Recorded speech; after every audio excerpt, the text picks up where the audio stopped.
Men, what's the worst date you've experienced? I was invited on a date by a woman I met on Tinder.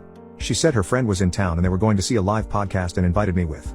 It was a podcast I'd never heard of before, and honestly I probably wouldn't be very interested in it if I wasn't invited, but it cost like $25 to get in. I get there and she meets me and we buy a drink and sit down. She introduces me to her friend. They then proceed to talk to each other, not involving me in conversation at all. Then some guy comes along and sits next to her friend. He introduces himself to me, and I thought he was just being friendly. After the podcast, my date and her friend are still talking to each other and ignoring me.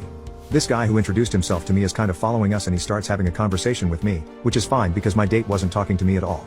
It turns out this guy was her friend's date, but I had no idea because no one was saying anything to me.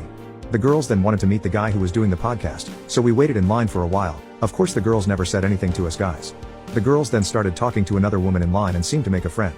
After they got to meet the guy who did the podcast, my date's friend turns to us guys and says, "Well, we think we're going to have a girls' night out now." So our dates and the woman they met just left to